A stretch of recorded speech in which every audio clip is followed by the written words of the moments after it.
The microwave beeps for the third time. Landon Green stares at the frozen dinner rotating inside, his reflection ghosting across the scratched glass door. 4 minutes left. 4 minutes before Avery gets home from the neighbor's house. 4 minutes to pretend he has his life together. His janitor uniform hangs on the back of the kitchen chair, still damp with cleaning solution from the morning shift at Hayes Tech Tower.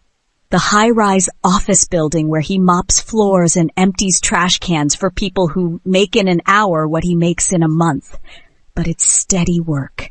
It pays most of the bills. And in this economy, steady beats dreams every single time. The kitchen faucet drips, has been dripping for 3 weeks now. Each drop feels like a reminder of everything he can't fix, can't afford, can't make better for his 7-year-old daughter who deserves so much more than this cramped apartment with its peeling paint and secondhand furniture. His phone buzzes. A text from Mrs. Patterson next door. Avery's asking about dinner. Should I feed her? Landon's jaw tightens. He types back. No thanks. Got it covered. Be there in 5. Got it covered. The lie tastes familiar, but what choice does he have? Accept help and admit he's failing? Or keep pretending he can do this alone?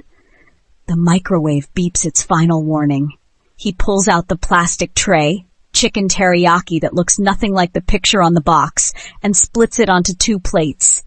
Avery's portion slightly bigger than his. She's growing. She needs it more. His phone rings. Not a text this time, an actual call. The screen shows a number he recognizes, the executive floor at Hayes Tech. His heart drops. Nobody from the executive floor calls janitors. Nobody except HR when you're getting fired. Hello? His voice comes out steadier than he feels. Mr. Green? A woman's voice, crisp and professional. This is Alexis from Miss Hayes' office. Miss Hayes would like to see you in her office tomorrow morning at 9 a.m. sharp. I'm scheduled to work at 6. I can come after my shift. She's aware of your schedule. 9 a.m., Mr. Green. Don't be late. The line goes dead before he can ask questions. Landon stands in his kitchen, phone in hand, dinner cooling on the counter. Kendra Hayes, the CEO, wanting to see him personally. This can only mean one thing. He's about to lose the one steady job he has left. He thinks about Avery's school supply list sitting unpaid on the counter, about the eviction notice he got last week giving him 30 days, about the custody hearing next month where his ex-wife will argue he can't provide stability. She might be right. What could the CEO possibly want with him, and can he survive losing this job? The elevator climbs 67 floors in 45 seconds. Landon watches the numbers tick upward, each one pulling him further from the ground, further from any chance of escape. His janitor uniform is freshly washed but still worn, the fabric thin at the elbows. He looks exactly like what he is, a man who cleans other people's messes for minimum wage. The executive floor is silent when the doors open, plush carpet instead of tile, abstract art on walls, floor-to-ceiling windows overlooking the entire city. This is where decisions get made that affect thousands of lives. This is where people like him get forgotten. Mr. Green. Alexis appears from nowhere, gesturing toward a hallway. Miss Hayes is expecting you. He follows, his work boots silent on the expensive carpet. They pass offices with doors closed, conference rooms empty and dark. The whole floor feels deserted, which only makes his anxiety worse. They stop at a door at the end of the hall. Solid wood with a small plaque, Kendra Hayes, Chief Executive Officer. Go ahead in.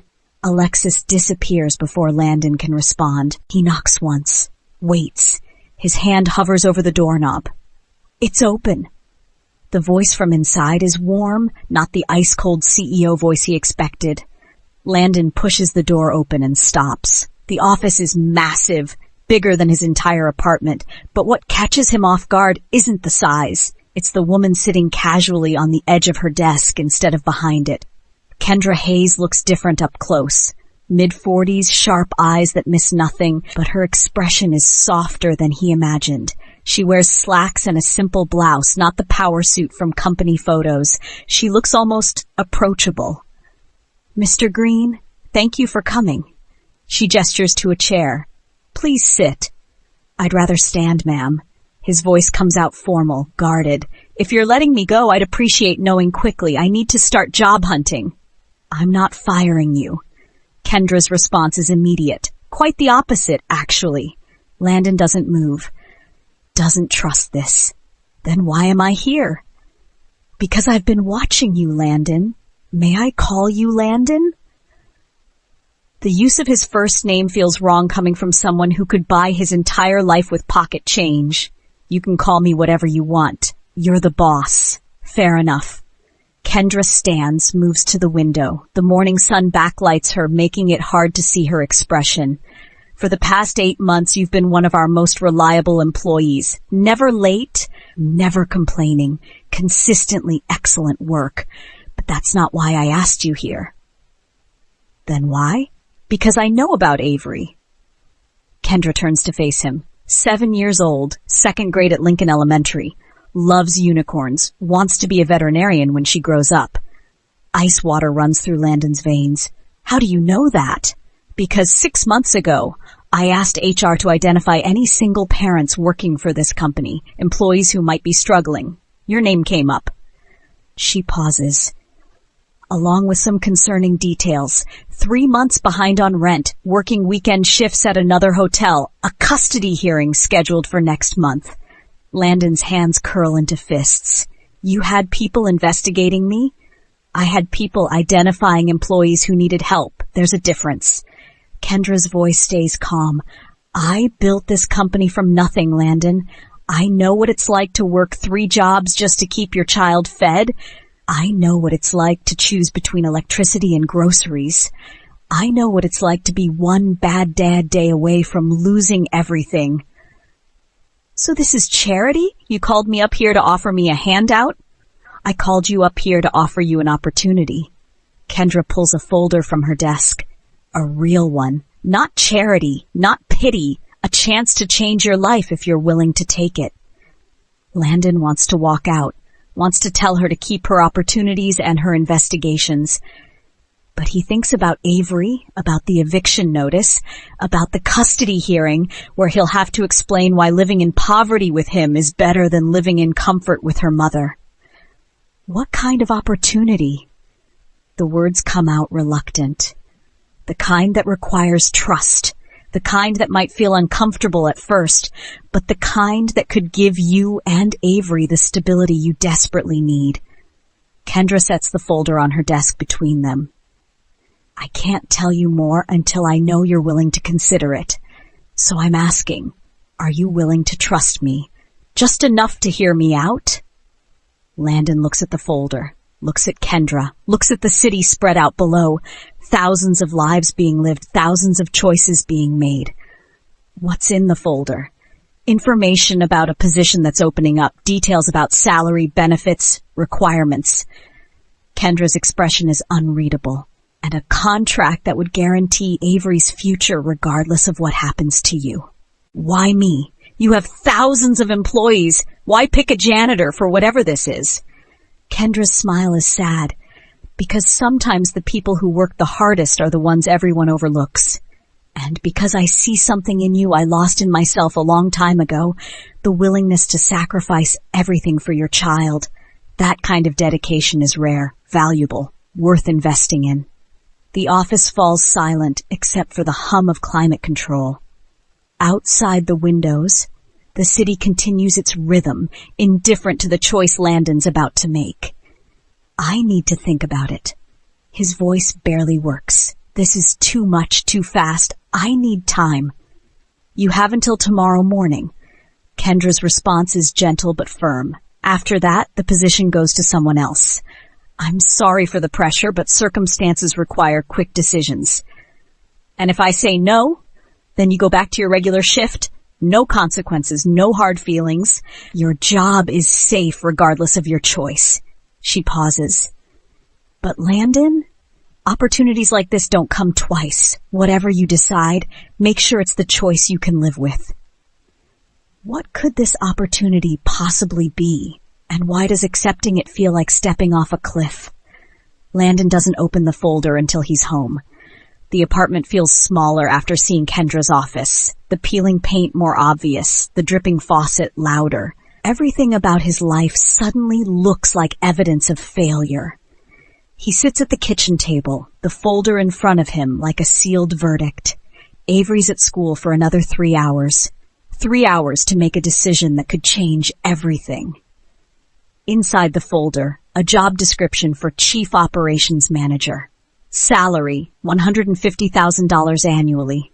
Benefits, full health care, dental, vision, retirement matching, education assistance for dependents. Landon reads the number 3 times, convinced he's misreading it. $150,000. That's 10 times what he makes now. That's stability, security. A future where Avery doesn't wear hand-me-downs or eat frozen dinners or hear, "We can't afford that," as her daily soundtrack. But the job requirements make his stomach sink. Extensive travel required, up to 60% of work time, evening and weekend availability mandatory. Direct reports to CEO with 24/7 accessibility expectations. Translation, never home, always working. Exactly the kind of life that would give him money but cost him his daughter. His phone buzzes. A text from an unknown number. "This is Kendra. I know you're reading the folder. I know what you're thinking. Call me when you're ready to talk about the real offer." Landon stares at the message. The real offer? What does that mean? He calls. She answers on the first ring. "You saw the job description." Kendra's voice comes through clear. "And you're wondering how someone who works 60-hour weeks can be a present father. That job description isn't an opportunity. It's a trap, a golden cage that pays well but costs everything that matters." You're right. Her agreement surprises him, which is why that's not the actual offer. That's what HR thinks I'm hiring for. What I'm actually offering is different. "I'm listening. Come to your apartment tonight, 7 p.m. I'll explain everything in person. Some conversations need to happen face to face." My apartment. Landon's defenses spike. Why not your office? Because what I'm about to propose needs to happen away from corporate eyes, away from documentation and official records. Just 2 people having an honest conversation about what's really possible. The line goes dead before he can respond. Landon sits in his kitchen, more confused than before. What kind of CEO makes house calls to janitors? What kind of opportunity needs to be hidden from official records? The afternoon drags. Landon picks up Avery from school, helps with homework, makes dinner from whatever's left in the pantry. She chatters about her day. A new friend, a funny story from recess, plans for her birthday next month that he can't afford. "Daddy, why do you look worried?" Avery's question cuts through his thoughts. "Just thinking about grown-up stuff, sweetheart." "Is it about money?" "Mrs. Patterson says we're having money troubles." Landon's chest tightens. His daughter shouldn't know these things, shouldn't carry these worries. "Mrs. Patterson talks too much. We're fine." "Are we going to move again?" "No, baby. I promise we're staying right here." The lie tastes like ash. The eviction notice says otherwise. At 6:45 p.m., Landon texts Mrs. Patterson, asks if Avery can come over for an hour. She agrees immediately, always helpful, always kind. He drops his daughter off with promises of being back soon. 7 p.m. arrives with a knock at his door. Landon opens it to find Kendra Hayes standing in his hallway wearing jeans and a casual sweater, looking more like a regular person than a billionaire CEO. "May I come in?" she asks politely, as if she's not about to invade his private space. Landon steps aside, watches her take in his apartment, the shabby furniture, the cramped space, the visible evidence of poverty. But her expression doesn't show judgment. It shows something else. Recognition, maybe? Or memory. "Nice place." She says it without irony. "Reminds me of my first apartment. Same layout even. I lived 3 blocks from here 20 years ago. You lived in this neighborhood?" "For 5 years. Single mother, 3 jobs, government assistance, food stamps, the whole experience." Kendra sits on his second-hand couch like it's a throne. I know exactly what you're going through, Landon. Not theoretically. Actually. Then you know why that job description is impossible. It is impossible, which is why I'm not offering you that job. Kendra leans forward. What I'm offering is a position I'm creating specifically for you. Same title, same salary, completely different requirements. I'm listening. You'd work directly for me. Not in the office, from home, from coffee shops, from wherever Avery needs you to be. Flexible hours built around her schedule. Your job would be to be my eyes and ears in the company. The person who tells me the truth about what's really happening with employees, with operations, with the culture. The things that never make it to executive meetings. Landon's skepticism must show on his face because Kendra continues quickly. I've lost touch with reality, Landon. I'm surrounded by yes men and corporate politics. I need someone who understands what it's like to struggle, who'll tell me when policies hurt instead of help, who'll keep me grounded. That's the real job. That's what I'm hiring you for. And the travel? The 60-hour weeks? Gone. 35 hours a week maximum, scheduled around Avery's school and activities. You'd attend maybe 2 meetings a month in person. Everything else is phone calls and emails you can handle while she's doing homework. It sounds too good, too perfect, too much like a dream designed specifically to tempt him. What's the catch? Landon's voice is flat. Nobody offers this much for this little. What do you really want? Kendra's expression shifts. For the first time, he sees vulnerability there. Real emotion breaking through the CEO mask. I want to fix my biggest mistake. Her voice drops to barely above a whisper. I want to help someone do what I failed to do, succeed without losing their child in the process. What happened to Kendra's child, and can Landon trust her enough to accept this impossible offer? Kendra stands and walks to Landon's kitchen window. My daughter's name is Michelle. She's 21 now. Lives in Seattle with her father, the man who left us when she was 2 because he didn't sign up for responsibility. Kendra's voice carries old pain. For 15 years, I told myself I was doing everything for her. Building a company so she'd have opportunities, working ridiculous hours so she'd never know poverty, sacrificing everything so her future would be secure. Landon watches her reflection in the dark window glass, sees the weight she carries. When she turned 16, she asked to live with her father, said living with his new family felt more like having a parent than living with me ever did. Kendra's shoulders tighten. I fought it. Threw lawyers at the problem, argued that I'd given her everything, private schools, nice house, college fund. The judge asked her what she wanted. She said a mother who's actually there. I'm sorry.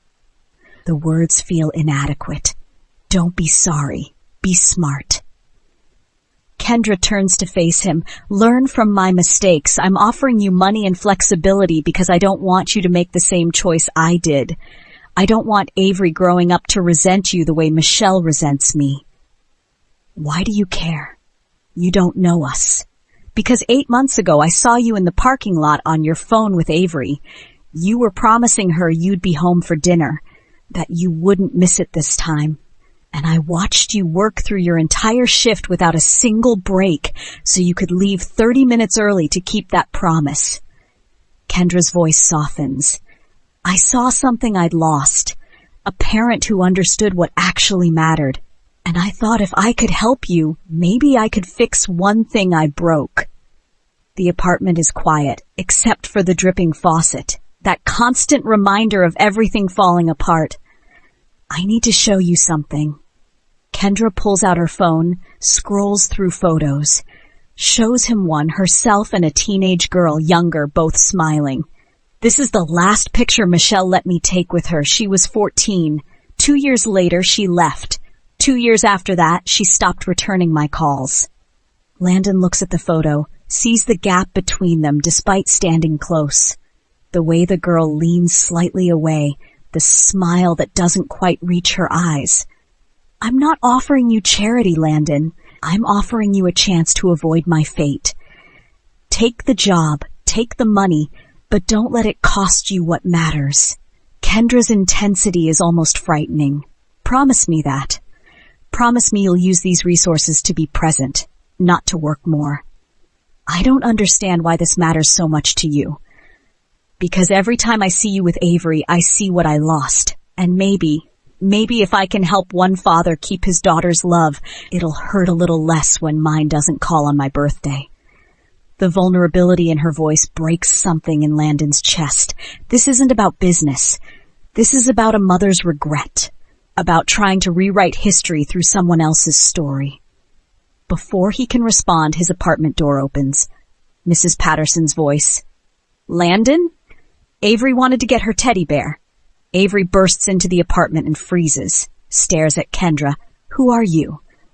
I'm Miss Hayes. I work with your daddy. Kendra's smile is instant and warm. You must be Avery. Your daddy talks about you all the time. He does? Avery looks at Landon with surprise. Every chance he gets. Kendra kneels to Avery's level. He told me you want to be a veterinarian. That's a wonderful dream. I like animals, especially unicorns, but Daddy says those aren't real. Avery's disappointment is clear. Well, technically he's right, but you know what? Dreams don't have to be realistic to be worth having. Kendra glances at Landon. Sometimes the impossible dreams are the ones worth chasing hardest. Mrs. Patterson appears in the doorway, taking in the scene. I'm so sorry for interrupting. It's fine. Landon moves quickly. Avery, go grab your teddy bear, sweetheart.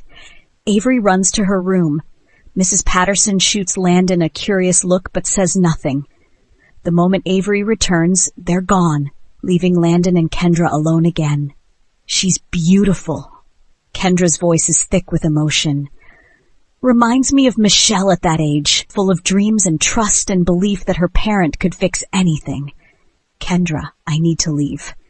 She moves toward the door quickly, wiping at her eyes. I've said too much, shown too much. This isn't professional. Wait, Landon's voice stops her. The offer. Is it real? All of it? Or is this just you trying to fix your past through my present? Kendra turns at the door. It's both. The job is real, the salary is real, the flexibility is real, but yes, I'm also trying to fix something in myself. Does that make the offer less valid? Landon thinks about the eviction notice, the custody hearing, Avery's face when she talks about dreams she thinks are impossible. If I take this job, if I accept your help, I need one thing in return. Name it. Help me keep Avery. Not just with money. Actually help. Help the custody hearing, the home inspection. All of it. I need someone who understands how the system works. Someone who can fight back when my ex-wife's lawyers try to paint me as unfit. Done. Kendra's response is immediate. My lawyers, my resources, whatever you need. But Landon, you need to understand something. I can give you tools, but you have to use them right. Money alone won't win custody. Being present will. Proving you choose her first always. That's what wins. Then that's what I'll do. So you're accepting? Landon takes a breath. Thinks about all the reasons this could go wrong. Thinks about all the reasons it might be his only chance to go right. I'm accepting, but I have conditions. I'm listening. Whatever this job is, I work from home whenever possible. No meetings during Avery's school hours unless absolutely critical. And if she needs me, if she's sick, if she has a school play, if she just needs her dad, work waits. No exceptions. Kendra's smile is genuine. Agreed. Anything else? Yeah, you fix my damn faucet. It's been driving me crazy for 3 weeks. What happens when Landon comes home the next day to find Kendra has done far more than just fix his faucet? The key won't turn. Landon stands outside his apartment door at 6:30 p.m. the next evening, his key in the lock, but something's blocking it from the inside. He pushes harder and the door gives way about 3 inches before hitting resistance. Hello? He calls through the gap. Mrs. Patterson? No answer. But he can hear something inside. Movement, the sound of water running. Landon's heart spikes. He pushes his shoulder against the door, forces it open wide enough to squeeze through. What he sees inside makes him stop breathing. His apartment has been transformed. The walls freshly painted, no more peeling edges or water stains. The furniture rearranged completely, the cramped space suddenly feeling open. New curtains on the windows, actual art on the walls, throw pillows that match, a rug that ties everything together. And in his kitchen, wearing jeans and a t-shirt with her sleeves rolled up, Kendra Hayes stands at his sink washing dishes. His dishes that were already clean. What? Words fail completely. Kendra turns, wiping her hands on a towel. You're home early. I expected another hour at least. What did you do? Landon's voice comes out strangled. What is all this? I fixed your faucet. Kendra gestures at the sink. Also painted, did some minor repairs, upgraded a few things. Professional cleaning service came this morning. I supervised to make sure they didn't move anything important. You broke into my apartment. Mrs. Patterson let me in. I told her I was surprising you with a thank you gift for accepting the new position. She was very sweet about it. Kendra moves around the kitchen like she belongs there. I didn't realize she'd leave immediately, thought she'd stay to supervise. Landon looks around his apartment with new eyes. Everything is different. The space he's lived in for 3 years, struggled in, raised his daughter in, transformed without his permission. This is too much. His voice shakes. This is way, way too much. It's necessary. Kendra's tone is matter of fact. Your CPS inspection is scheduled for next week. Did you forget? Angela Martinez called my office. Apparently, they flag employers when custody cases involve workplace stability questions. Your current apartment would fail that inspection. This version won't. You read my CPS file? I have lawyers who read CPS files. There's a difference. Kendra sits at his kitchen table, his newly refinished kitchen table. Landon, I'm not trying to control your life. I'm trying to give you the tools to win your custody case. New paint, minor upgrades, a space that looks stable and secure that matters to judges. You should have asked me first. Would you have said yes? The question hangs in the air. They both know the answer. Landon's pride would have refused. His need to do everything himself would have rejected help until it was too late. That's not the point, he says finally. This is my home, mine and Avery's. You don't get to just change it because you think you know better. You're right. Kendra stands, moves toward the door. I overstepped. I apologize. I'll have everything put back the way it was by tomorrow. Wait. The word escapes before Landon can stop it. Don't. Just... He runs his hands through his hair. Don't put it back. But don't do this again. Not without asking. This feels like you're buying me, like I'm a project you're fixing. You're not a project. Kendra's voice is quiet. You're someone I see drowning who won't grab the life preserver because of pride. And I understand that pride. God, do I understand it. But pride doesn't win custody hearings, Landon. Results do. Is that what Michelle would say? That results matter more than boundaries? The words are cruel. Landon sees them land, sees Kendra flinch, immediately regrets them. I'm sorry, that was true. Kendra cuts him off. That's exactly what Michelle would say, that I bulldozed over boundaries in the name of results, that I made decisions for her without asking because I thought I knew best. She meets his eyes. You're right to call me out. I'm repeating patterns, trying to fix you the way I tried to fix everything in Michelle's life. The apartment is silent except for the perfectly functioning faucet. No more dripping, no more constant reminder of things falling apart. Why are you really doing this? Landon asks quietly. The job, the apartment, all of it. What do you actually get out of helping me? Kendra sinks back into the chair.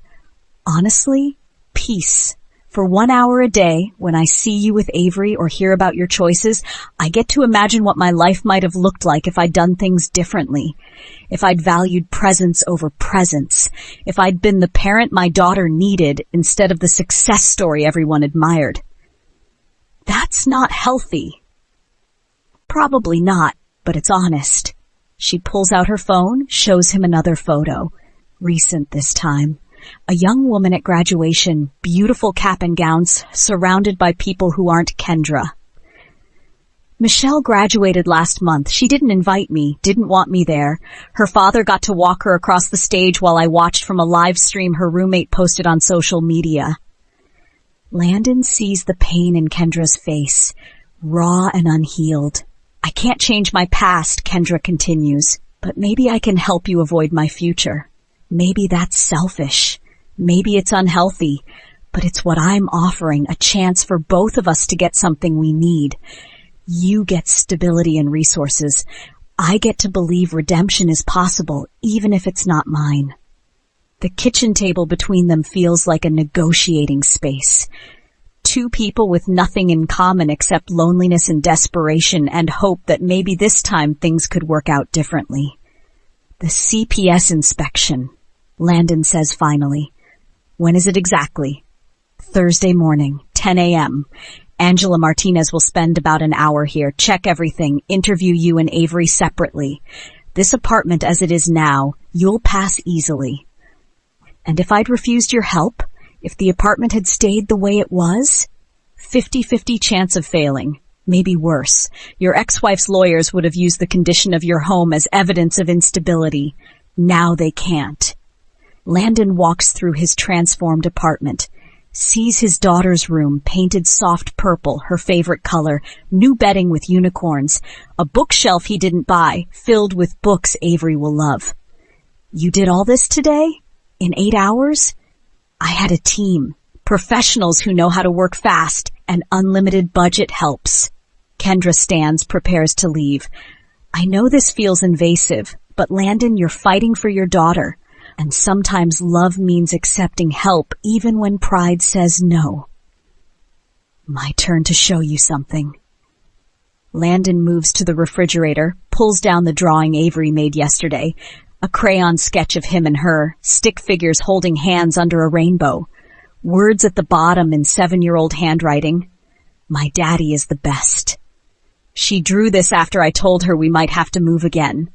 After she heard Mrs. Patterson talk about money troubles, she drew this and told me it didn't matter where we lived as long as we were together.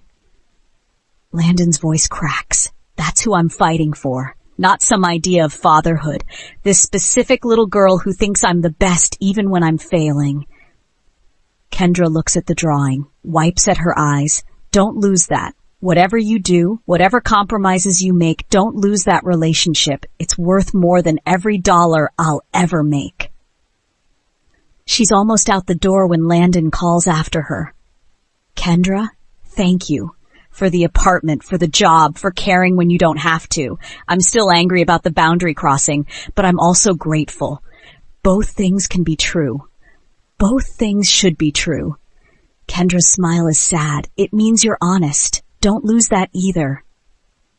She leaves, and Landon stands in his transformed apartment in this space that suddenly feels like hope instead of failure. He thinks about Thursday's inspection, about the custody hearing, about all the ways his life is changing. His phone buzzes, a text from Kendra, start your new position Monday. HR will handle paperwork tomorrow. And Landon, Avery's school called my office today, something about unpaid supply fees. It's handled. Consider it a signing bonus. Landon sits on his newly arranged couch in his freshly painted home, holding a drawing that shows him what matters most. And for the first time in years, he lets himself believe that maybe, just maybe, things are going to be okay. But is accepting this much help a blessing? Or is he trading one kind of dependence for another? Thursday morning arrives with perfect weather. Landon stands in his transformed apartment at 9:45 a.m., 15 minutes before Angela Martinez is scheduled to arrive. Avery sits at the kitchen table coloring, unaware that the next hour will determine whether she stays with her father or gets taken away. Remember what we talked about, sweetie? Landon kneels beside her chair. The nice lady is going to ask you some questions. Just tell the truth, okay? About how we live, what we do together, how you feel. Am I in trouble? Avery's eyes are too knowing for 7 years old. No, baby, never. This is just grown-up stuff. Boring paperwork things. The knock comes at exactly 10 a.m., Angela Martinez stands in the hallway with her clipboard and her tired eyes that have seen too many broken families. Mr. Green, thank you for accommodating this visit. She steps inside and stops. Her expression shifts from neutral to surprised. This is different from the initial report. We did some updates. Landon's voice stays steady. Fresh paint, minor repairs. Wanted to make the space nicer for Avery. Angela walks through the apartment slowly, taking notes. She checks the kitchen, clean, organized, well-stocked refrigerator. Avery's bedroom, age-appropriate, safe, clearly loved. The bathroom, functional, clean, supplies adequate. Every box on her checklist gets marked with approval. Avery? Angela sits at the kitchen table. Can we talk for a few minutes, just you and me? Landon's heart hammers as he steps into his bedroom, leaving them alone. He can hear their voices through the thin walls, but can't make out words. 5 minutes, 10, 15. Each second feels like drowning. Finally, Angela calls him back. Mr. Green, I'm finished here. He searches her face for clues, finds nothing. My report will reflect significant improvements since the initial visit. The home is stable, clean, appropriate for a child. Avery is clearly well cared for, healthy, and happy. Angela closes her notebook. However, I need to address something. Landon's stomach drops. What? Your financial situation has changed dramatically in the past week. New job, significant salary increase, sudden ability to afford home improvements. Your ex-wife's lawyer will question that timing. They'll suggest these changes are temporary, designed to impress during the custody evaluation. But they're not temporary. The job is real. The changes are permanent. I believe you, but you'll need to prove it. Bank statements showing consistent income, employment verification, evidence that this isn't a short-term performance. Angela's expression softens. Mr. Green, I'm on your side. My job is protecting Avery's best interests. But the legal system requires documentation, not just good intentions. I'll get whatever documentation you need. Good, because the custody hearing is in 3 weeks. Your ex-wife's team will come prepared. You need to be more prepared. She moves toward the door, then pauses. One more thing. Avery told me something interesting. She said her daddy always keeps promises, even when it's hard, that he never misses bedtime stories or goodnight hugs, that he makes her feel safe. Landon's throat tightens. She said that? She did? And Mr. Green? That matters more than any apartment upgrade. Children know when they're loved, when they're a priority. Avery knows. Don't let lawyers or judges or anyone else make you forget that. Angela leaves. Landon stands in his transformed apartment holding his daughter, feeling the weight of everything riding on the next 3 weeks. His phone buzzes. How did it go? Good. But I need employment verification and documentation. Already done. Check your email. Full employment contract, salary confirmation, benefits package, all official and legal. Forward them to Angela today.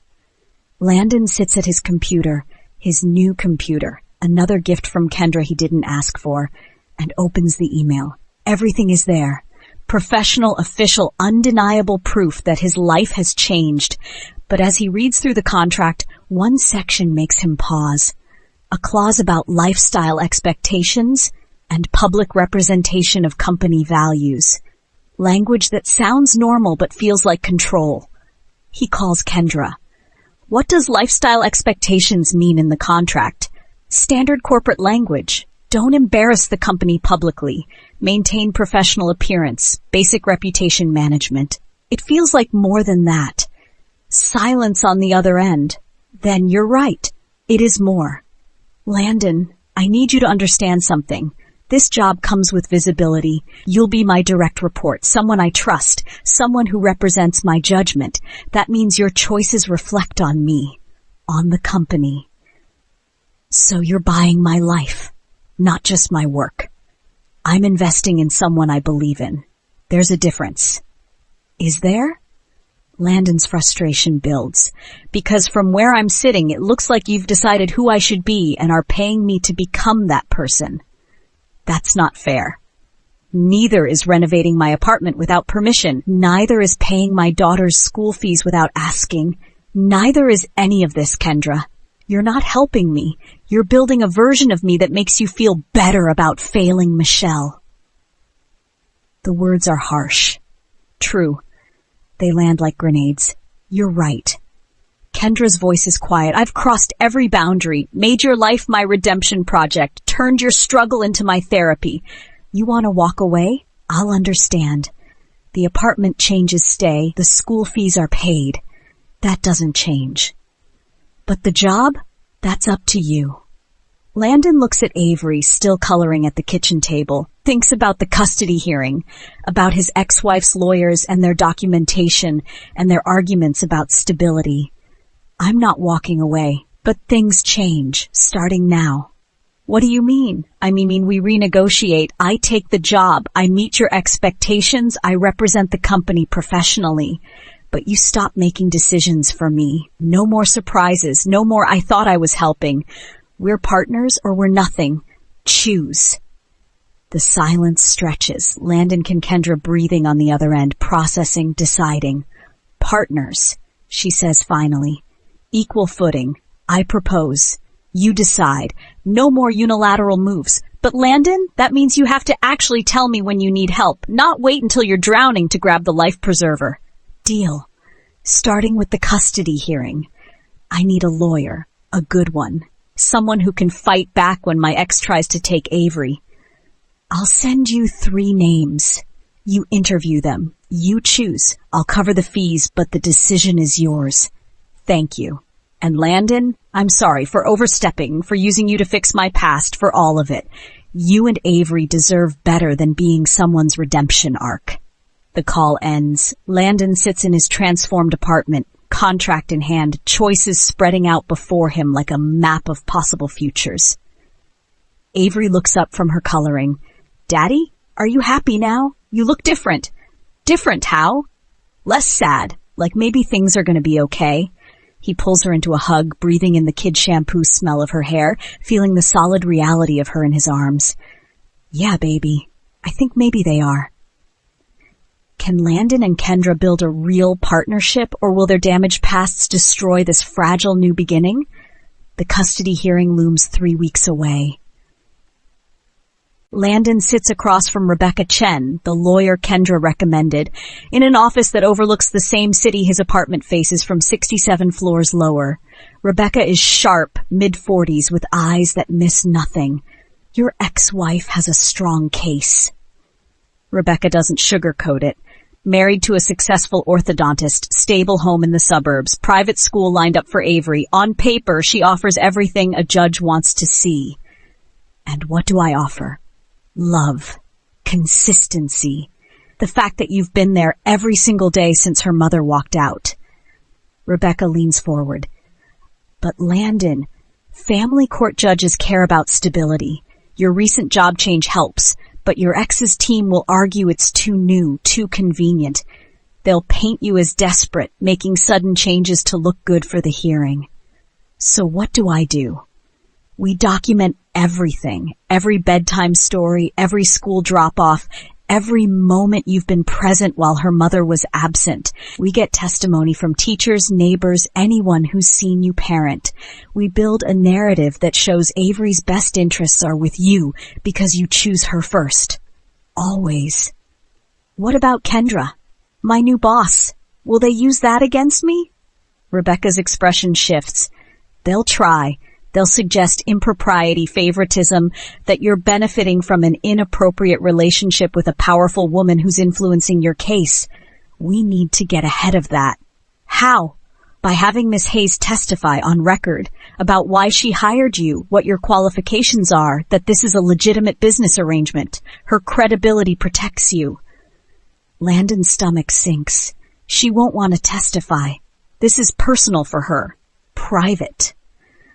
Then convince her, because without her testimony, your ex's lawyers will in the blanks with their own story, and trust me, it won't be flattering. That evening, Landon calls Kendra, explains the situation, hears her sharp intake of breath. They want me in court, on the stand, talking about why I hired you. Rebecca says it's necessary, that we need your credibility to shut down their narrative about impropriety. Silence, long enough that Landon thinks she's hung up. I'll do it. Kendra's voice is strained. But Landon, you need to understand what that means. My business decisions become public record. My reasons for hiring you get scrutinized. Michelle might see it, might read about how I'm trying to help someone else's family while ours is broken. It could make things worse with her. I can't ask you to sacrifice your relationship with your daughter for my custody case. You're not asking. I'm offering. Kendra's voice firms.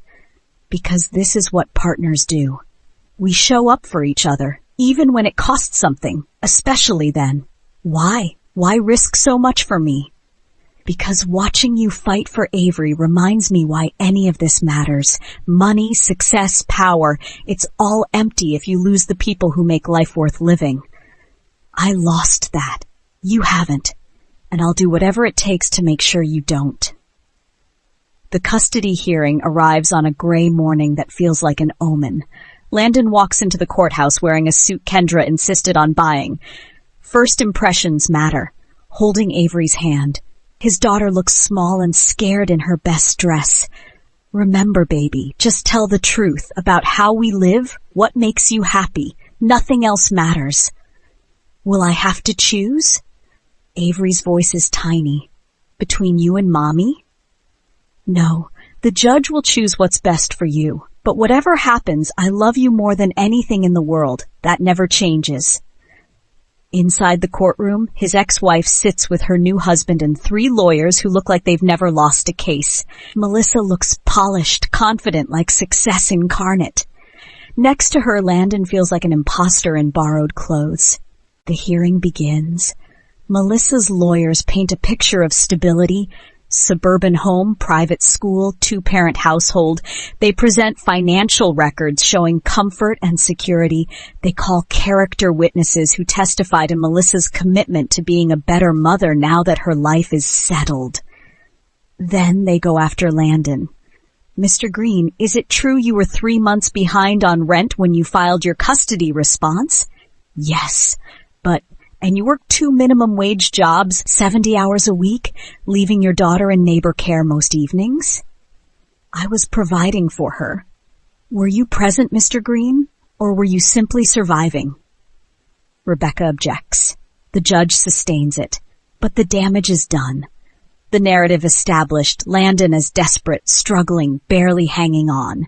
Then Rebecca calls Kendra to the stand. The courtroom shifts. Everyone recognizes her. Tech CEO, billionaire, someone whose testimony carries weight. She's sworn in, sits with perfect posture, meets the lawyer's eyes without flinching. Miss Hayes, how do you know the respondent, Mr. Green?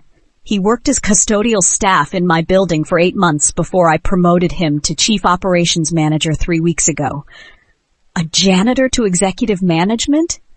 That's quite a leap. Can you explain the reasoning? I can. Kendra's voice is steady. For months, I observed Mr. Green's work ethic, his consistency, reliability, integrity. But more importantly, I observed his character. I saw a man who kept every promise, who prioritized his daughter above everything, who demonstrated the kind of values I wanted in my leadership team. Some might suggest the timing is suspicious, that you hired Mr. Green specifically to help his custody case. Some might suggest that. Kendra's eyes are ice. They'd be wrong. I hired him because he's qualified, because dedication to family translates to dedication to work, because the kind of person who shows up for their child every single day is the kind of person I want representing my company. Melissa's lawyer tries a different angle. Miss Hayes, isn't it true you're a single mother yourself, that your own daughter doesn't live with you? The courtroom goes silent. Landon sees Kendra flinch, sees the wound being opened. Objection! Rebecca stands. The witness's personal life is irrelevant to these proceedings. Your Honor, it speaks to bias, to Miss Hayes having personal motivations for supporting Mr. Green that go beyond professional judgment. The judge considers, I'll allow it, but carefully, counselor. Miss testimony should focus on Mr. Green's qualifications. Miss Hayes? the lawyer presses. Your daughter? My daughter is 21. She lives with her father because I made mistakes as a parent. I prioritized success over presence. I lost her trust because I was never there. Kendra's voice cracks but holds. That's why I recognize real parenting when I see it. That's why I know the difference between providing financially and being present. Mr. Green is both. I was only one. And if this court can't see the value in a father who chooses his child first, then our legal system is more broken than I thought. The silence is deafening. Melissa's lawyer has no follow-up. How do you cross-examine someone who just laid themselves bare? The hearing continues. Testimony from Mrs. Patterson about Landon's consistency, from Avery's teacher about his involvement, from the pediatrician about Avery's health and happiness.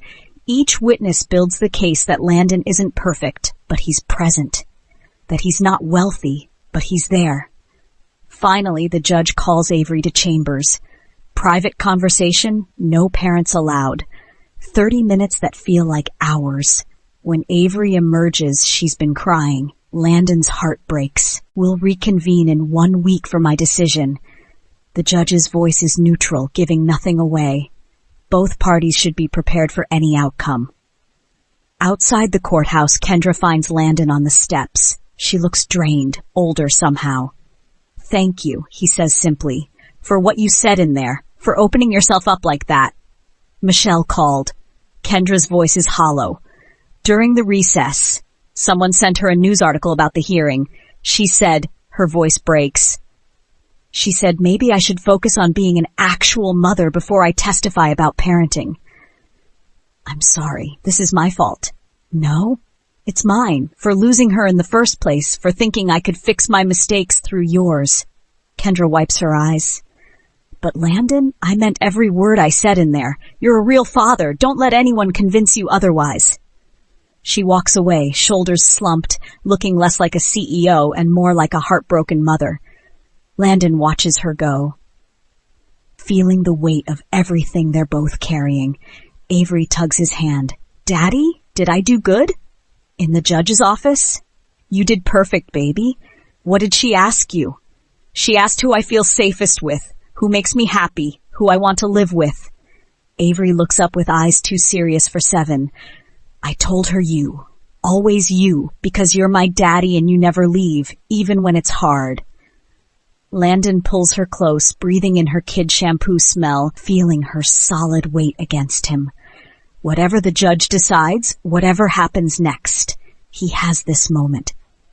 This truth. This love that no courtroom can quantify. Will the judge see what Avery sees, or will Landon lose everything he's fought for?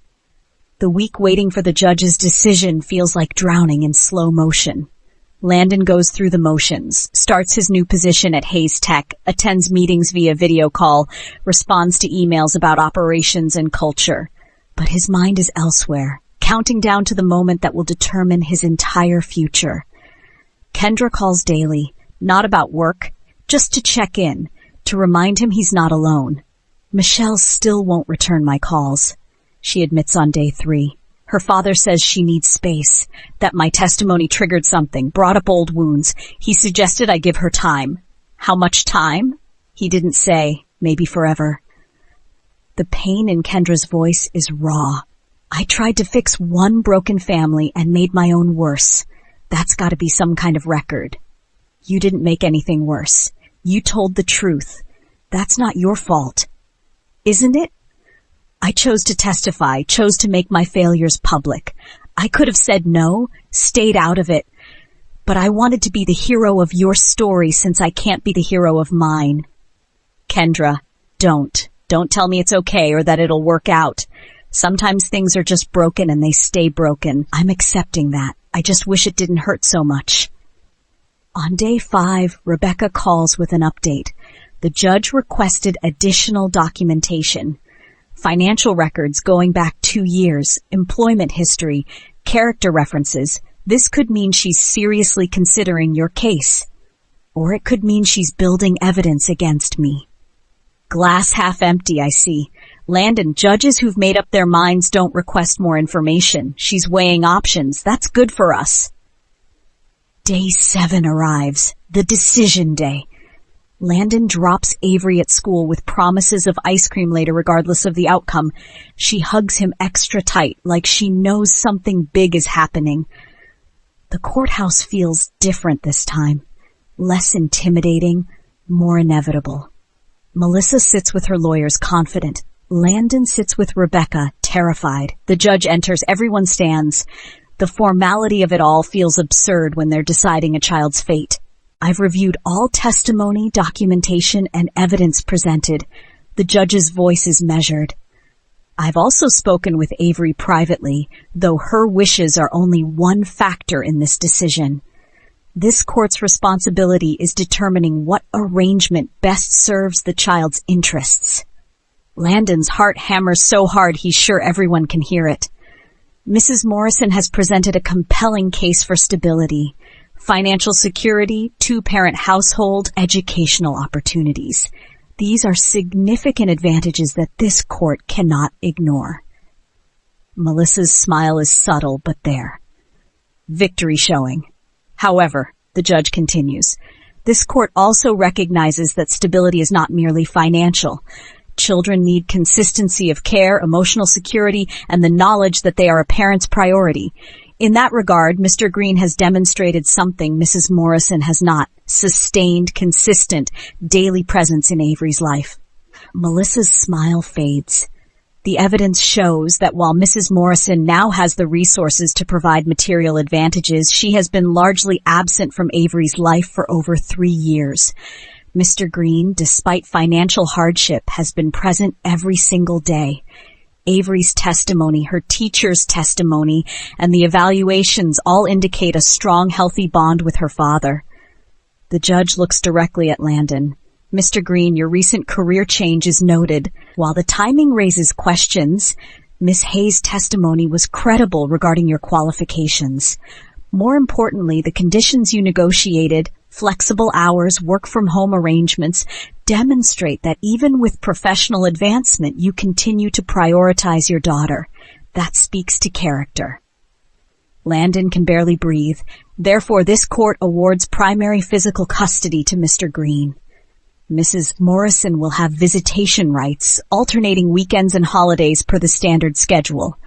This arrangement will be reviewed in 1 year to ensure it continues to serve Avery's best interests. The gavel comes down. The decision is final. Landon won. He sits frozen, unable to process what just happened. Rebecca grabs his arm. Landon, you won. Avery stays with you. Melissa's face crumbles. Her lawyers gather around her, speaking in low, urgent tones. Her new husband looks angry, but Landon feels no triumph. Just relief so profound it's almost painful. Outside the courthouse, he calls Kendra. She answers on the first ring. I won. She's staying with me. Oh, thank God. Kendra's voice breaks. Landon, that's everything. Congratulations. I couldn't have done it without you. The job, the testimony, all of it. You saved us. No, you saved yourself. I just gave you tools you already knew how to use. She pauses. But I'm glad I could help. Even if it cost me Michelle, I'm glad Avery gets to keep her father. Don't say that. Don't make this about sacrifice. Maybe Michelle will come around.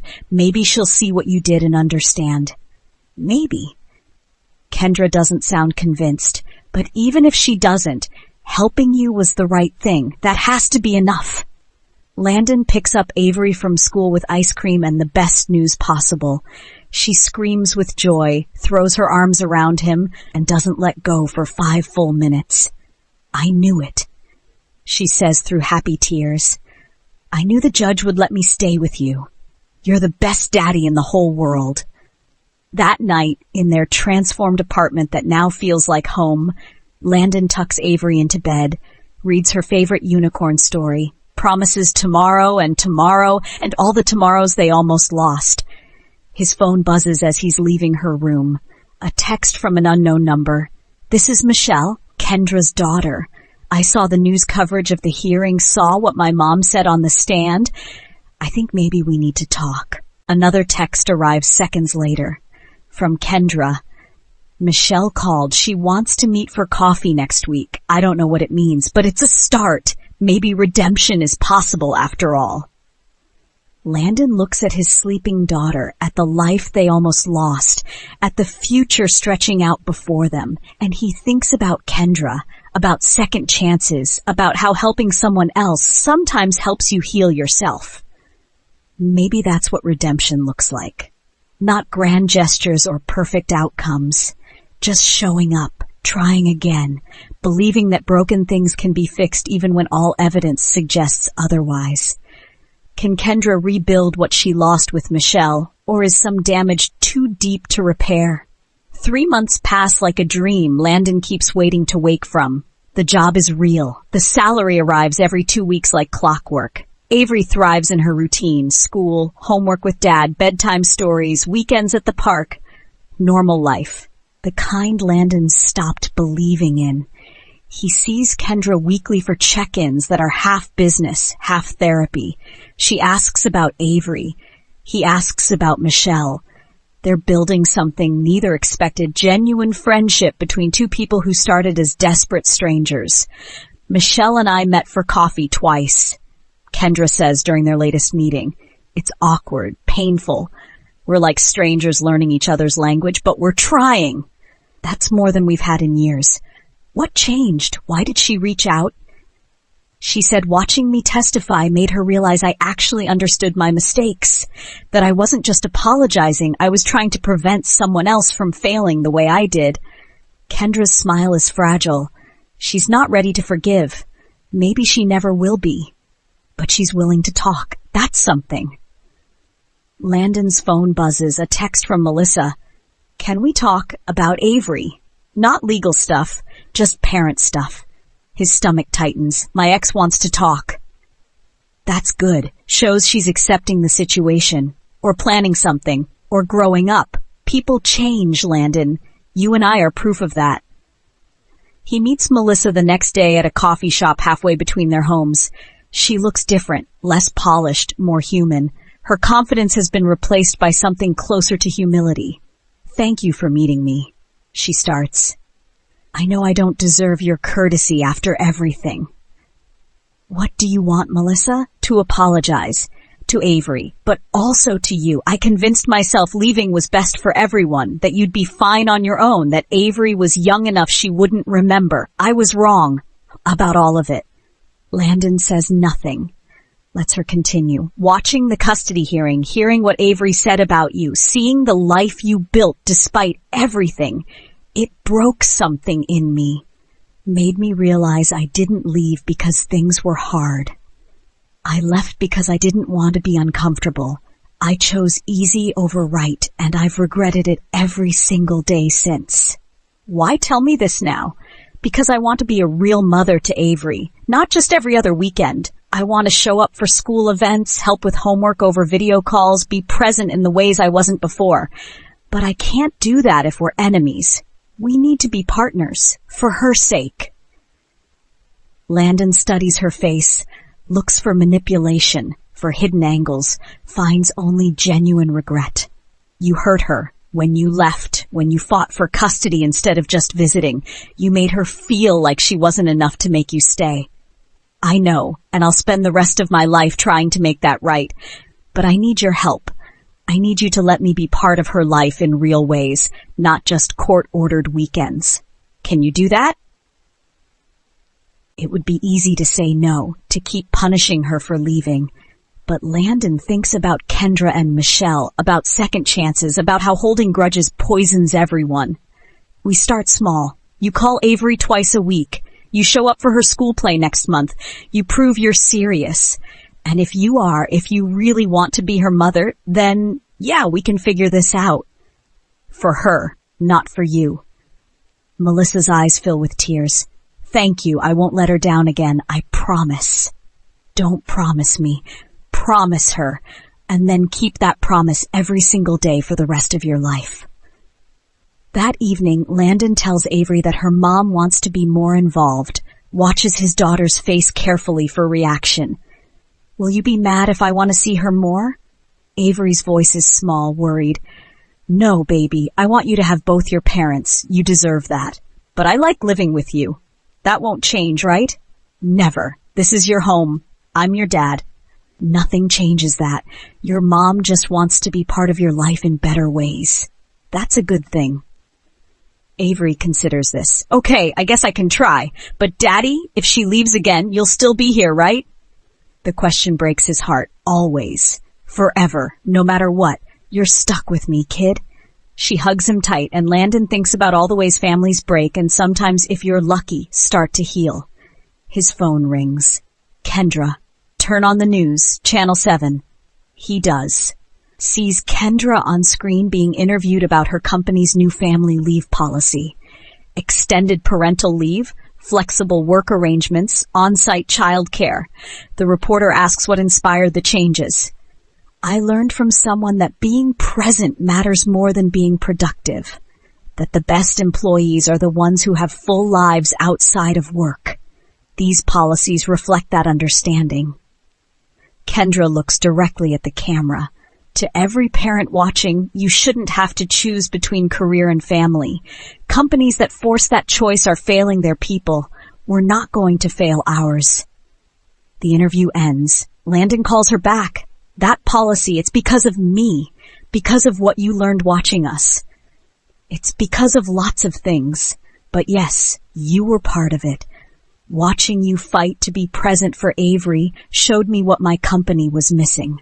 What I was missing.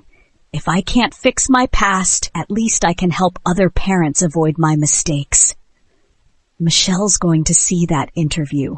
I know. I'm hoping she does. Hoping she sees I'm trying to actually change, not just apologize. Actions over words, right? Right. But Kendra, those policies will help thousands of families. That's not nothing. That's real change.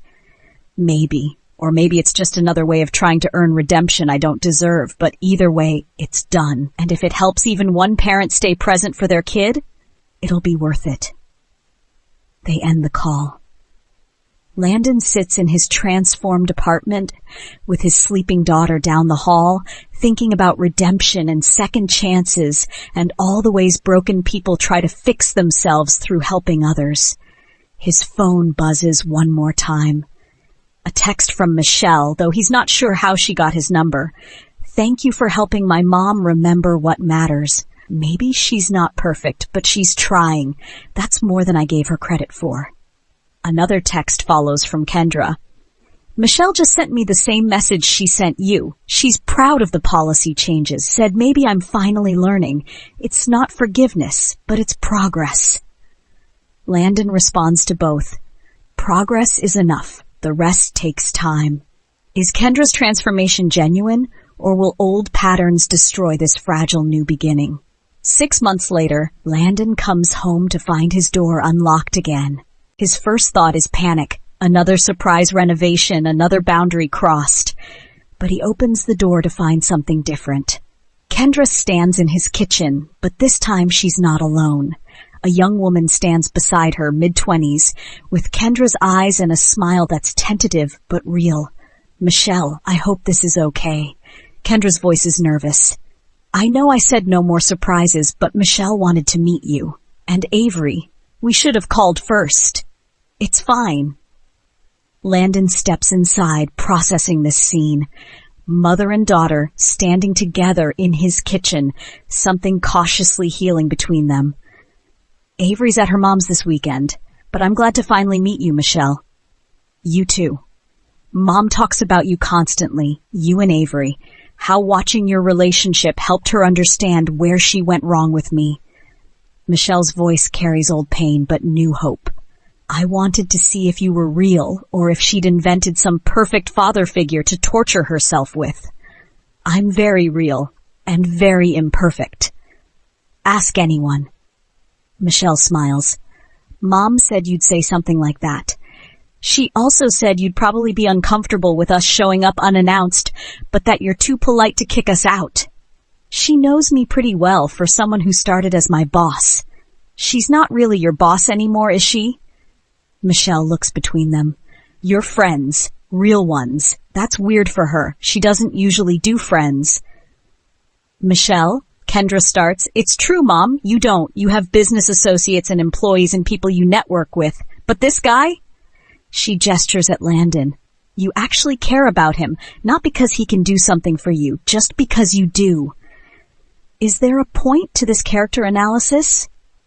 Kendra's discomfort is clear. Yeah, the point is, I'm glad you have someone who isn't afraid to call you on your mistakes. Someone who makes you actually try instead of just buying solutions. Michelle turns to Landon. She told me about the apartment renovation, about overstepping and how you put her in her place. Nobody does that. Nobody tells Kendra Hayes no. I tell her no all the time. Landon grins. She hates it.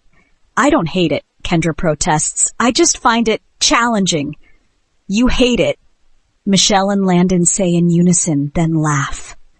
Kendra looks between them and something in her expression shifts. Relief, maybe, or gratitude. Her daughter and her friend connecting over shared experiences of dealing with her intensity. I came here for a reason, Kendra says quietly. Michelle and I have been talking, really talking, about the past, about my mistakes, about what comes next, and we both agreed on something.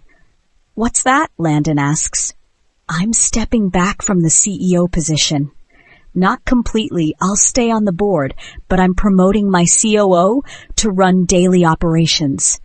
I'm going to focus on being present for the things that matter. She looks at Michelle. My daughter, primarily, but also the policy work, making sure other parents don't have to choose between career and family the way I did. Mom, you don't have to. I do. I've been running from my failure with you for 20 years.